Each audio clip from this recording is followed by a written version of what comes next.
friends, and welcome back to my channel. Today we are going to be talking about the philodendron Florida Ghost and how to grow yours happy and healthy and thriving, and ideally with these lovely mottled ghostly leaves. Before I get into it though, I want to say if you're new here and you don't know me already, hi, my name is Emma and I make houseplanting content all over the internet. So if you want to follow along with my houseplanting journey and maybe learn something along the way, stick around, watch some more of my videos and subscribe to my channel. If you are not new here, welcome back. I really appreciate you returning. Let's dive straight into the philodendron Florida Ghost.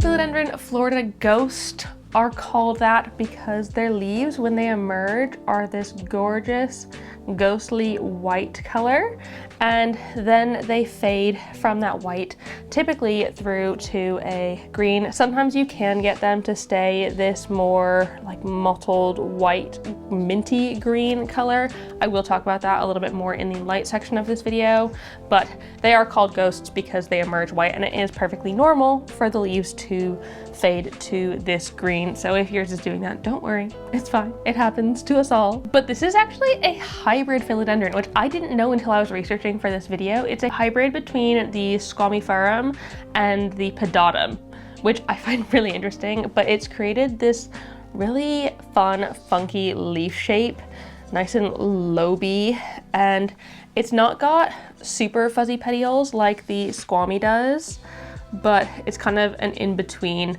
of the two. They are red and they do have some bumps on them, but they're not like fully furry like the squammy is. And it was originally cultivated in the 1950s in Florida, hence why it's a Florida ghost. Makes sense, doesn't it? These ones used to be a lot less common, a lot harder to get a hold of, especially here in the UK. But in recent years, they have become more available, easier to get your hands on, and a really fun one to add to your collection. They are, I'd say, about medium difficulty. They're not the easiest things in the world. I have had multiple Florida ghosts before that I got from like baby plants that I really struggled with, and I couldn't quite get like the sort of right situation with them until I got this one, which was actually a cutting from someone's more mature plant. And that I think really worked well for me and allowed me to figure out how to grow it much better. Also, I should say I do have a variegated version in the pot, a philodendron Florida Beauty, and mine is the tiniest little tiny baby.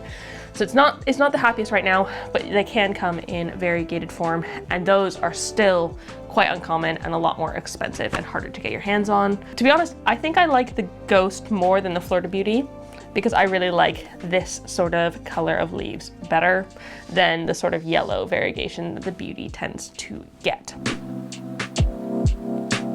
Light is probably one of the most important factors when it comes to growing your Florida Ghost because, like I said earlier, all of the leaves are going to come in this gorgeous white color. They're gonna look like they are ghost leaves, fully variegated, and eventually they will fade through to a sort of darker green usually.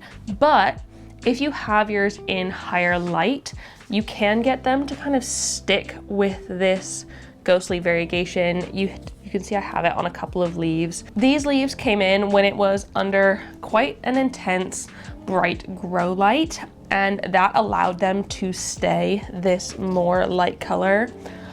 You can see when I've kind of moved it out of that spot into a different location because obviously it got bigger, the mottledness of it, it's still kind of there. It's not gone away completely. These aren't solid green leaves, but they're not as bright in the mottling as these ones down here.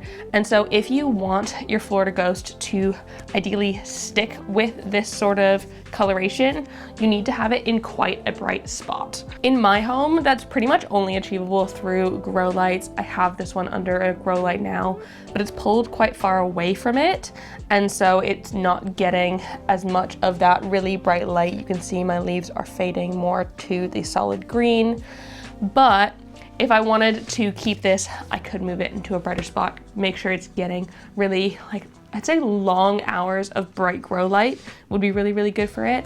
In the UK, at least, I could probably leave this in a southwest facing window and it would be absolutely fine for like 90% of the year. It wouldn't cause me any problems because we don't have that many hours of bright sun or sunshine at all some parts of the year, and so it doesn't really, it wouldn't be a problem for this. If you live somewhere like Arizona or like a desert somewhere, maybe keeping it in a southwest window would be too bright for it, where it's getting extended hours of hot sun. That can actually burn these leaves. They're not the thickest of leaves, and so you could risk burning them. At least here in the UK, I could put it in probably a window, but for me, I have to have it underneath a grow light. Otherwise, I don't really have the space for it because I don't have that many windows that I could just shove all my plants in. If you notice that your plant is starting to get leggy, meaning the internodal space on the stem is getting wider, that means that the plant is searching for more light and reaching out to try and grab it. So if you notice that's happening with your plant, which mine is a little bit, you can see the internodal space down here is quite low, whereas once I've moved it, the internodal space is quite a bit longer. And so mine is currently reaching out for light a little bit. I do need to figure out a better spot for it, but I can't put every single plant in my home in the exact right conditions. It's just how it goes. I tend to let my Florida Ghost pretty much dry between waterings. They don't like to stay super duper wet, so I wouldn't water them as frequently as you might water something like Calathea or a peace lily or a Maranta. You'd want to keep it more on the drier side. You can wait until the soil is dry, maybe about 50-75% of the way down, and that would be fine. I personally wouldn't stick to a time-based schedule with this one though. They're not going to like it, and depending on the time of year, you're going to be watering less or more, and depending on the weather and your home and all of these different factors. So it's not possible to say, oh, water once a week. Instead, go off of soil dryness. You can tell that by sticking your finger in the soil and feeling it. You can get a moisture meter. If you're really advanced, you can probably figure it out by like the weight of the pot and feeling that. That is something that I know a lot of people use to measure whether or not their plant needs water, because if it's full of water, it's going to be heavier, and if it's lacking water, it'll be lighter. So it's best to go off of that schedule instead of a time-based one, because you don't want to be overwatering this one and giving it root rot. I do want to say, when you do water it thoroughly and let the soil fully soak and let the water come out of the drainage holes in the bottom of the pot, because overwatering is more about the frequency at which you are watering, your sort of schedule, than it is the amount you're watering it. So when you are watering it, make sure you're giving it a really good drink. Because the Florida Ghost was cultivated, you guessed it, in Florida, it likes quite high temperatures, anywhere between 18 and 35 degrees Celsius, or 65 to 95 degrees Fahrenheit should be fine for this one. Typically your home should be fine. If you're comfortable, if not a little warm in your home, then this one will be good. My home ranges about that in temperature, and this one has not shown any issues at all. You do want to avoid temperatures below 10 Celsius or 50 Fahrenheit, because that is the point when your plant can start to suffer with cold damage. So try and keep it out of locations like that. But as I say, if you're comfortable in your home, this one will probably be absolutely fine. The Florida Ghost tends to tolerate home humidity perfectly fine, given I do have a fairly humid home. Tends to be in the like 65 to 75% range, just because I have so many plants and I live in the UK and it's just generally humid here. And my plant seems to be absolutely fine just being out in my home with nothing extra. If your home isn't that humid naturally, you can boost humidity with something like a humidifier, or even grouping plants together. That will naturally increase the humidity in that zone. Or do something like a pebble tray. Personally, I find misting my plants does not increase humidity long term, so that isn't the best way to deal with humidity if you can help it. Get something like a humidifier instead. I fertilize this one with pretty much every water, maybe every other if I'm feeling lazy. But I do that all year round as well, because I live in an artificial environment in my home. It is warm here, it is bright because I have grow lights, and that means that my plant is going to be continuing to grow for pretty much all year round. And if It did go into dormancy over the winter. That is possible. If it slowed down or stopped growing, I would no longer fertilize it. I would give it a break from fertilization, but as mine is continuing to grow, I'm going to keep feeding it because it can still use that nutrients. I would also highly recommend a houseplant focused fertilizer for your Florida Ghost if you have that option. If you don't and you're using an all-purpose fertilizer that you would use for your outdoor garden as well, dilute that to half strength because you'll otherwise risk burning the roots of the plant because they can be a little bit sensitive to high amounts of fertilizer. Your Florida Ghost will love a nice chunky aeroid specific soil if that is a possibility for you. Basically something really well draining that has things like orchid bark in it to give nice air pockets in there. If you can't get specific aeroid houseplant soil, you can use normal all-purpose houseplant soil and add things like chunky orchid bark and perlite in to give it that extra aeration in there and better draining.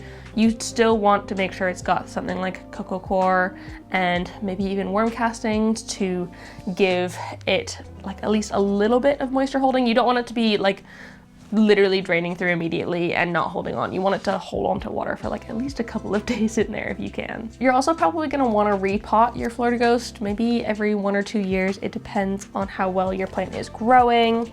Mine, I don't know when the last time I repotted this one was, and it's only just got a root coming out of the bottom of the pot at this point, so maybe I could think about repotting it soon. When you do though, you want to make sure you are doing so in a pot with drainage holes because that will really, like, you don't want the roots just sitting wet because it can lead to root rot otherwise. One thing to note with your Florida Ghost is they will like some sort of support. They are climbers in nature, and so they'll want something like a moss pole or a trellis to give it that support as they're growing. I only recently put mine on a trellis. It's one of these fun iridescent ones, so the light changes a bit. But I've just clipped it onto here with some clips, and this will work fine for now.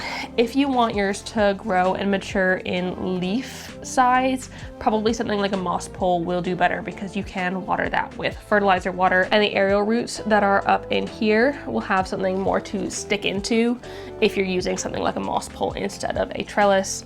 I personally don't have more room in my home for moss poles. I have so many at the minute, and adding another one, I just don't have the space for it, so it's gonna have to be happy enough with the trellis for now, and I think if I'm giving it enough light, it will still continue to grow well, regardless of not having that extra bit of nutrients from a moss pole. Propagation of these ones is super easy as well. You can do so with a stem cutting. Just make sure you're using a clean, sharp knife or scissors and you cut just below a node, which is where the roots will grow out of, and you can put that into your propagation medium of choice, whether that be water or sphagnum moss, perlite, straightened soil, basically whatever you want. It should be fine. And just keep an eye on it, make sure it's staying nice and hydrated while it is rooting. And then once it has rooted, you can pop it back into the mother pot or make a whole new plant and pot it up separately. It's a pretty easy process like most other philodendrons. Unfortunately, like all philodendrons, the Florida Ghost is toxic to humans and pets, so you're gonna wanna keep it out of reach of your children and your little fuzzy friends. If they ingest the leaves and the stems of this plant, it can cause irritation to the mouth and the throat and the stomach, so avoid that if you can. Don't let them eat your plants. You shouldn't eat your plants. No one should be eating this plant because it's not safe to do so. So that is it. That is everything I do to keep my philodendron Florida Ghost happy and healthy and growing strong. I'm really excited to see how this new leaf comes out. It is already looking so cool. I love the lobes in there, it's just such a lovely plant, and I'm so glad that I've finally been able to figure this one out. Before I go though, I want to say a huge thank you to the newest member of my Good Growing fam over on Patreon, Samantha. Thank you so much for joining. I really hope you love it over there. If anyone else is interested in joining my Patreon, it is £3 a month, and for that you get everything. You can kind of think about it as running one of my grow lights each month, because that's about how much it costs for me to run each grow light I have in my home, and I've got several, or buying me a cup of coffee or something like that. And for that, you get bonus videos, live chats, access to our Discord server, polls, and all of that fun stuff. Better access to me, basically. So it's there if you want it, and don't worry about it if that is not your thing. Otherwise, I want to say a huge thank you to all of you for watching this video. If you liked it, please give it a thumbs up down below and leave a comment on other houseplanty things you'd like me to talk about in the future, and subscribe for more. I hope you're having a fantastic day, and I will see you in the next one. Don't forget to keep growing. Bye!